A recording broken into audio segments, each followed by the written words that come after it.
Having lived here now for almost 10 years, were there any misconceptions about this community? Oh, sure. I remember telling one of my Auburn friends that I was coming to Columbus. And of course, in the 70s, when we were at Auburn, many people would come to Columbus and go to various places that at that age we probably shouldn't have been going. But you could get into places without an ID. So that was the perception, was the old Victory Drive, party town. Nichols Alley, went to several times. And it was also the place where my roommate and I would come shopping, because she would come, and downtown Columbus was full of, department stores at the time. So that was my vision of Columbus. But when I got here, I found this beautiful small town feel with large town amenities that was my aha moment. And it's only gotten better in the last 8 or 9 years. When you say small town feel, describe an example of what you mean. Well, when you're in Atlanta, you're basically an unknown entity. You're a number, if you will. There's so many people. And Birmingham is much like that. Although it's smaller, it was growing when I was there. And it's just such a large city. Where in Columbus, if you're involved in the community, everybody knows who you are, and most everybody. Not everybody, but a lot of people. I think the accountability in Columbus is stronger, because I bump into you at different places and you ask me questions about Georgia Power or the chamber or a board or something that I'm on. So you're expected to be accountable for the things that you're involved in. I like that. If you had to give the very quick elevator speech of what your job is here, what is it? Keeping the lights on, keeping the customers satisfied and communicated with, and helping serve our customers downstairs. Keeping the lights on. That's a pretty important job. Pretty big job. That's my main job here.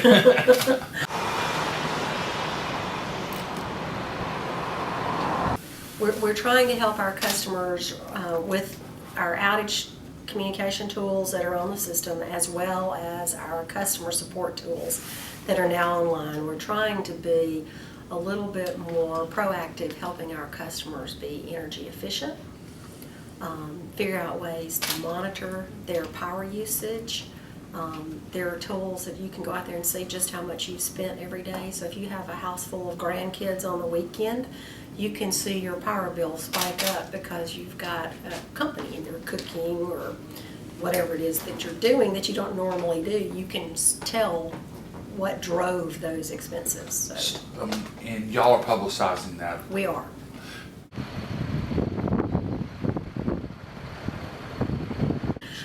That's a great question. When you come into our lobby downstairs, you've got a face-to-face interaction.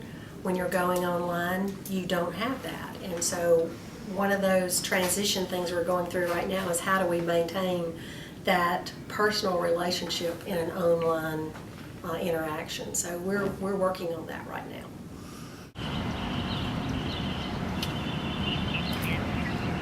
Absolutely. Why do you say that?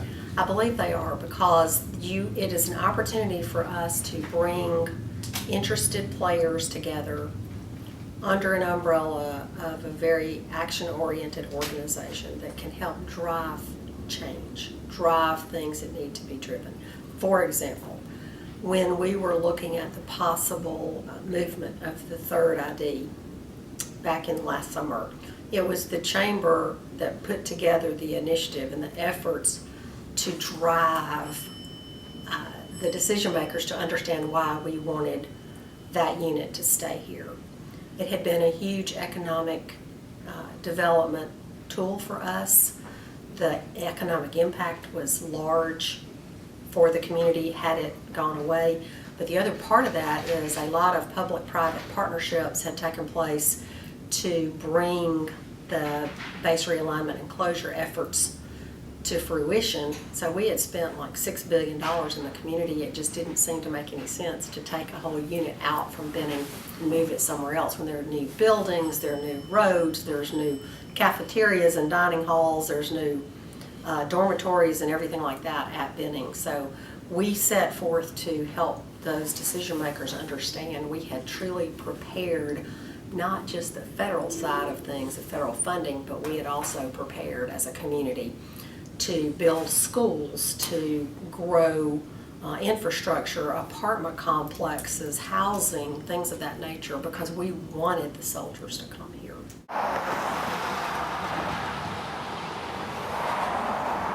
Economically speaking, Yeah. it's I'm trying to remember the end, don't quote me on this, but the number, I'll get it for you, is in the $6 billion a year range.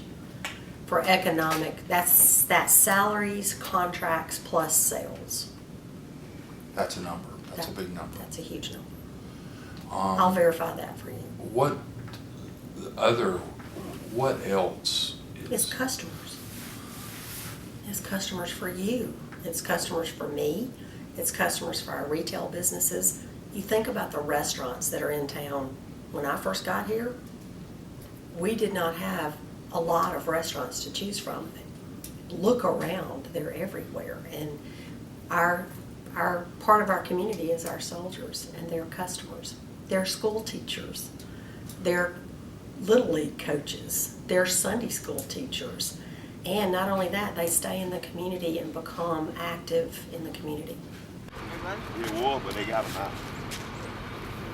They got them out. We have probably some of the best plans of any organization in the country as far as preparation is logistics, concerned. just logistical? We have, when we know a storm is coming, first of all, we've got connections with the Weather Service and they begin to feed us information. We begin to try to track out the different paths that a storm may take. And so we begin to develop contingency plans. And it has to do with what type of storm it's going to be, if it's going to be an ice storm, if it's going to be a tornado, if it's going to be a hurricane. And so we know from experience what types of resources, what types of damages we're most likely going to have. And then we begin to plan for staging areas where we're going to stage large numbers of workers and contractors and tree crews. We began to plan for that, and then we began to plan for the logistics. We start putting together storm teams sometimes 4 and 5 days ahead of time, depending on what type of a storm it is. And by that I mean we put together different groups of individuals. There can be line crew folks, engineers, support people, a supervisor or two, and a team leader that might get sent anywhere, or they might stay here, depending. We typically are not going to send anyone off as long as our area is at risk.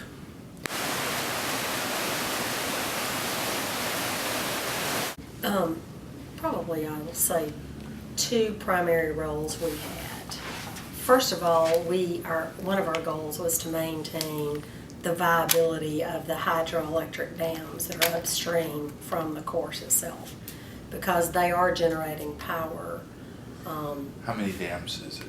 There are 6 dams up and down the river. Some of them are quite small up in the west 6 of corner. your dams? 6 of our dams. And then the Corps has 4 of its dams? Corps has the West Point dams up there And too. Beaufort.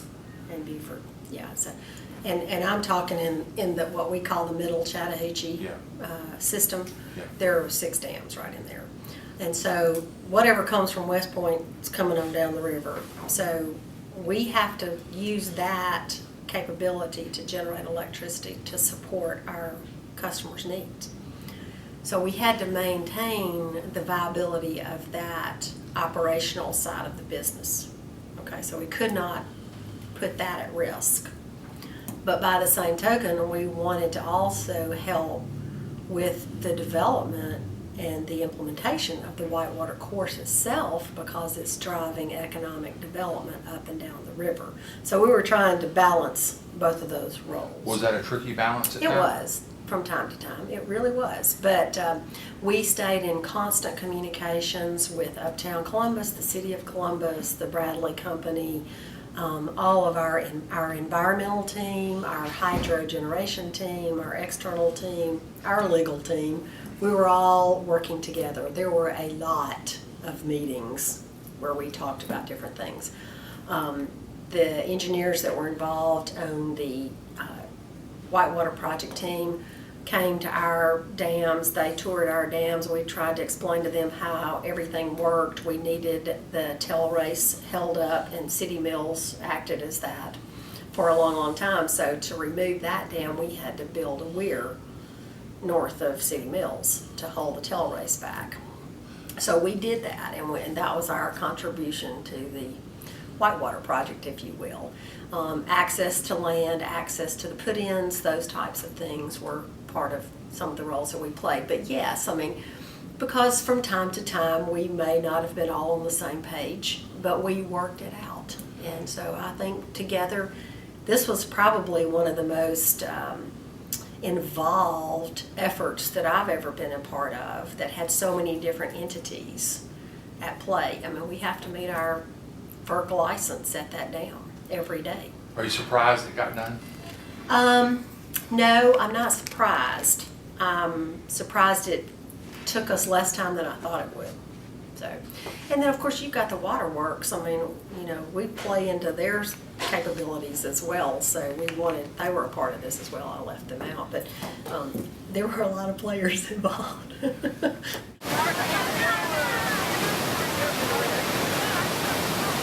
I don't know numbers wise, but I do know they were expecting about 10 or 11,000 folks to go down the river last year, and I want to say the number was like 16,000 folks that went down the river.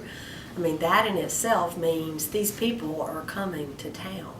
That's huge. They're eating in our restaurants, they're going to the bars, they're staying in the hotels, hopefully they're seeing some of our other beautiful venues that we've got, like the Civil War Museum and the Infantry Museum, and maybe going up to Callaway Gardens, or maybe shopping and, you know, going to restaurants on the north side or south side of town, going to Fort Benning and seeing what's out there. I mean, I'm hoping people are taking the opportunity to do a lot of different things when they're in town. The Coca-Cola Space and Science Museum, Oxbow Meadows. I mean, you think of the River Center, Springer Opera House. I mean, there are just so many things to do here.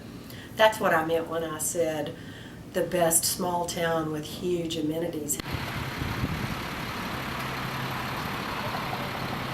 It's more cultural than anything.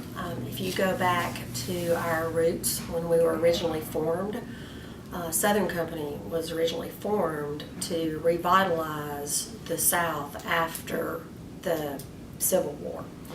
And if you looked in the southern part of the nation, agriculture was our only industry we had in place, if you will, or only economic driver. Once the Civil War took place, there was no electricity to speak of. You did not have any plants, you didn't have businesses. You know, it was really needed some revitalization, and so the electrification of the South that was put in motion in the 1930s, I believe, was part of what drove us.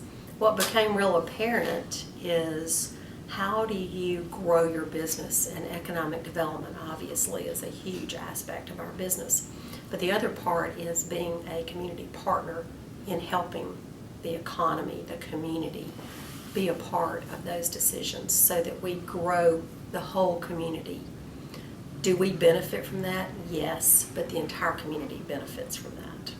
Are women perceived differently in the workforce today than they were 40 years ago? Yes, most definitely. For the better or worse? I think for the better. I think the valuing of the differences that women bring to the table is, you see that more often than what you might have seen 40 years ago.